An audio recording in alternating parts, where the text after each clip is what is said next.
Assalamualaikum warahmatullahi wabarakatuh. Saya ucapkan terima kasih kepada Bapak Hafidz Hasan selaku dosen pengampu mata kuliah saya. Di sini saya akan memberikan sedikit informasi terkait tentang apa sih itu stunting, penyebab hingga cara pencegahannya. Ingin tahu kelanjutannya? Langsung saja simak video kali ini. Sudah tidak asing lagi di kalangan masyarakat dan di sekitar kita, yaitu terkait tentang stunting. Apa sih itu stunting? Stunting atau sering kita sebut dengan kata kerdil adalah masalah gizi kronis akibat kurangnya asupan gizi dalam jangka waktu yang panjang, sehingga akibatnya terganggunya pertumbuhan pada suatu anak. Stunting juga menjadi salah satu penyebab tinggi badan anak terhambat, sehingga lebih rendah dibanding anak-anak pada seusianya yang hidup dengan normal. Biasanya, stunting mulai terjadi saat anak masih berada dalam kandungan seorang ibu dan terlihat saat mereka masuki usia 2 tahun.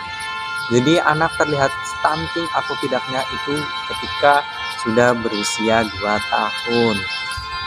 Stunting memiliki gejala-gejala yang bisa Anda kenali. Di sini saya akan memberikan sedikit dari contoh gejalanya. Seperti apa itu gejala stunting?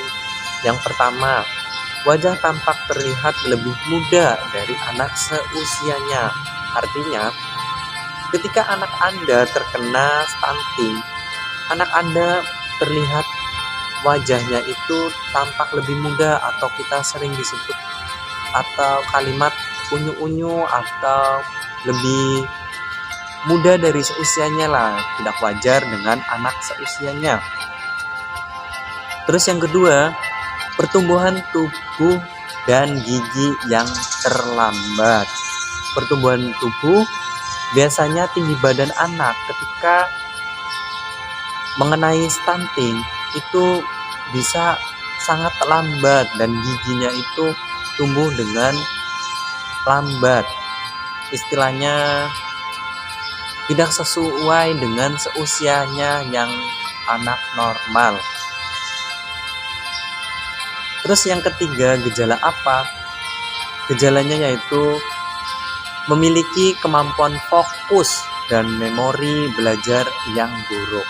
Artinya, ketika anak Anda terkena stunting, itu memiliki daya tangkap ingat yang sangat buruk, atau kita sering juga dengan kata lemot, atau tidak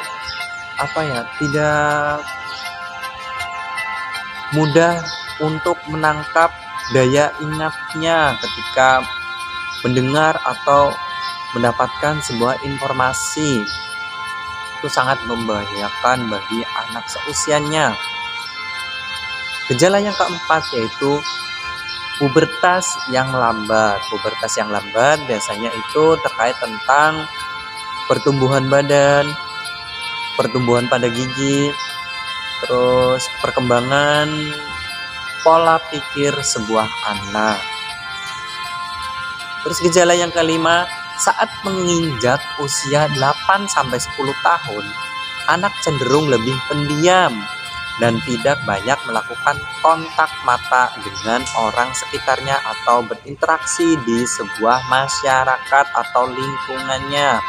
Jadi anak ketika menginjak usia 8-10 tahun, biasanya kalau misalnya terkena stunting, itu cenderung lebih pendiam, memurungkan diri, tidak mau berinteraksi dengan siapapun. Terus gejala yang keenam, berat badan lebih ringan untuk anak seusianya.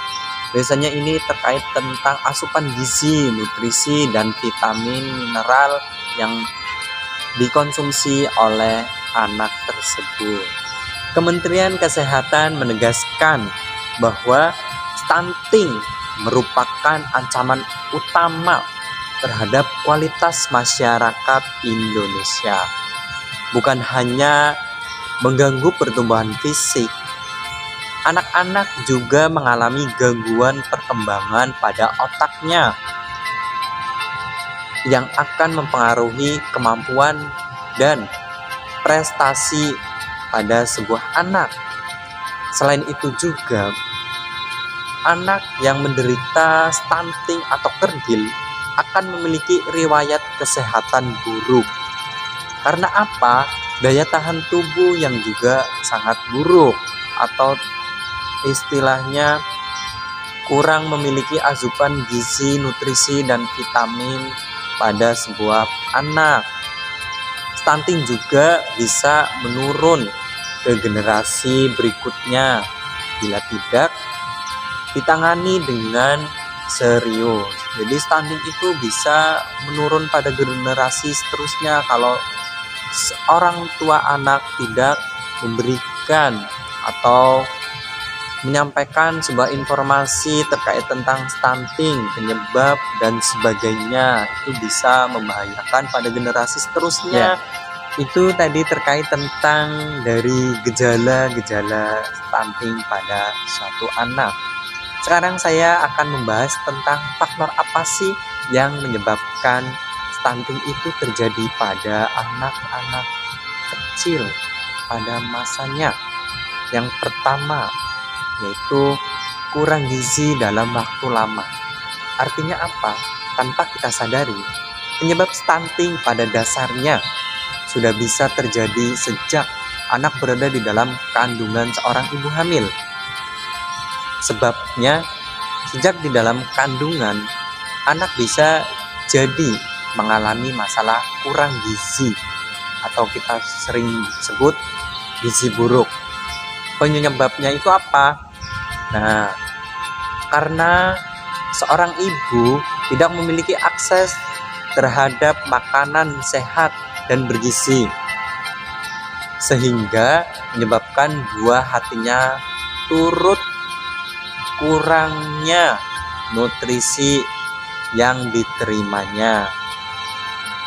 Selain itu, rendahnya asupan vitamin dan mineral yang dikonsumsi ibu juga bisa ikut mempengaruhi kondisi malnutrisi janin yang sedang pada kandungannya. Jadi untuk kalangan ibu-ibu hamil tidak boleh kekurangan vitamin, mineral, dan nutrisi baik untuk diri sendiri dan untuk seorang janin atau balita. Faktor yang kedua yaitu pola asuh kurang efektif. Artinya, pola asuh yang kurang efektif juga menjadi salah satu penyebab stunting pada anak. Pola asuh di sini berkaitan dengan perilaku dan praktik pemberian makanan kepada anak. Bila orang tua tidak memberikan asupan gizi yang baik, maka anak bisa mengalami gejala stunting atau memang mengalami stunting pada anaknya. Jadi faktor yang ketiga yaitu pola makan. Artinya apa? Rendahnya akses terhadap makanan dengan gizi tinggi serta menu makanan yang tidak seimbang dapat mempengaruhi pertumbuhan anak dan meningkatkan resiko stunting pada anak. Perhatikan, seorang ibu ketika memiliki balita yang masa pertumbuhan harus memperhatikan gizi, asupan makan, vitamin, dan nutrisi mineral agar pertumbuhan anak seimbang.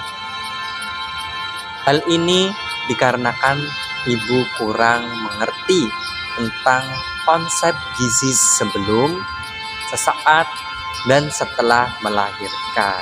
Faktor yang keempat yaitu tidak melakukan perawatan pasca melahirkan.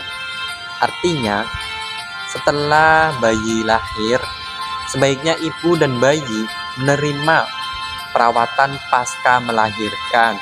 Itu sangat penting untuk bagi ibu yang pasca melahirkan. Sangat dianjurkan bahkan juga bayi untuk langsung menerima asupan ASI atau air susu ibu. Agar apa? Agar bayi atau balita dapat memperkuat sistem imunitasnya. Nah, itu sangat penting balita untuk menerima ASI dari seorang ibu. Perawatan pasca melahirkan dianggap perlu untuk mendeteksi gangguan atau penyakit atau virus yang mungkin dialami atau tidaknya ibu dan anak pasca melahirkan. Nah, itu sangat dipentingkan oleh ibu pasca melahirkan. Faktor yang kelima, gangguan mental dan hipertensi pada seorang ibu hamil. Artinya, saat kehamilan, seorang ibu tidak boleh mengalami tekanan mental karena akan berpengaruh pada kondisi kesehatan anak yang dikandungnya. Jika seorang ibu mengalami gangguan mental dan hipertensi dalam masa kehamilannya, risiko anak menderita stunting juga semakin tinggi. Faktor yang keenam yaitu sakit infeksi yang berulang. Artinya, sakit infeksi yang berulang pada anak disebabkan oleh sistem imunitas tubuh yang tidak bekerja secara maksimal. Saat imunitas tubuh anak tidak berfungsi baik, maka risiko kena berbagai jenis gangguan kesehatan, termasuk stunting menjadi lebih tinggi. Faktor yang terakhir yaitu faktor sanitasi. Sanitasi yang buruk serta keterbatasan akses air bersih dan mempertinggi risiko stunting pada anak. Bila anak tumbuh di lingkungan dengan sanitasi dan kondisi air yang tidak layak, hal ini dapat mempengaruhi pertumbuhannya. Nah, itu tadi terkait tentang faktor-faktor dari stunting. Sekarang saya akan memberikan informasi bagaimana sih cara mencegah stunting itu agar tidak terjadi pada anak-anak. Yaitu cara yang pertama, pahami konsep gizi. Artinya, pastikan anak Anda mendapatkan asupan gizi yang cukup setiap harinya. Terlebih saat masa kehamilan, itu sangat penting pada saat kehamilan. Dan pahami konsep gizi dengan baik dan terapkan dalam pola asuh anak pada kehidupan sehari-harinya. Cara yang kedua, pilih menu beragam. Artinya, upayakan untuk selalu memberikan menu makanan yang beragam untuk anak. Jangan lupakan faktor gizi dan nutrisi yang dibutuhkan mereka setiap harinya pada saat masa perkembangan anak. Saat masa kehamilan dan setelahnya, ibu pun perlu mendapatkan asupan gizi nutrisi yang baik dan seimbang. Agar apa? Agar dapat menghindari masalah stunting. Cara yang ketiga yaitu pemeriksaan rutin. Artinya, selama masa kehamilan, seorang ibu perlu melakukan yang namanya check up atau periksa yang rutin untuk memastikan berat badan sesuai dengan usia kehamilannya, baik itu berat badan dari seorang ibu dan juga berat badan pada janinnya atau calon bayi. Ibu hamil juga tidak boleh mengalami anemia atau yang kita sebut dengan kekurangan darah. Itu sangat miris sekali kalau seorang ibu hamil mengalami derita anemia atau kekurangan darah. Karena apa? akan mempengaruhi janin dalam kandungannya. Bisa terjadi yang namanya kandungan itu sangat lemah. Cara yang keempat, pentingnya asupan ASI pada anak, atau kita sering sebut dengan air susu ibu. ASI atau air susu ibu itu mengandung banyak gizi baik loh, yang dapat menunjang pertumbuhan pada anak. Dalam ASI terdapat zat yang dapat membangun sistem imun anak sehingga menjauhkan mereka dari berbagai masalah kesehatan. Salah satunya itu apa? Salah satunya yaitu adalah gejala stunting. Cara yang kelima yaitu tingkatkan kebersihan. Faktor sanitasi dan akses air bersih menjadi salah satu faktor yang bisa Anda lakukan untuk mencegah stunting pada pertumbuhan anak. Jagalah kebersihan diri dan lingkungan masyarakat. Agar apa? Agar tidak ada bakteri, jamur, kuman, dan virus lainnya yang mengontaminasi tubuh Anda dan si kecil atau anak balita pada masa perkembangannya. Dalam waktu yang sangat lama, masalah kurang gizi atau kita sering sebut dengan gizi buruk yang berkepanjangan dapat menyebabkan gejala stunting, atau stunting akan mudah terjadi pada perkembangan anak jika tidak memberikan atau memperhatikan pola perkembangan pada anak seusianya. Ya, itu saja materi atau sebuah informasi yang dapat saya sampaikan kepada semuanya. Semoga bermanfaat dan memberikan hal positif pada masyarakat. Kurang lebihnya saya mohon maaf. Saya akhiri. Wassalamualaikum warahmatullahi wabarakatuh.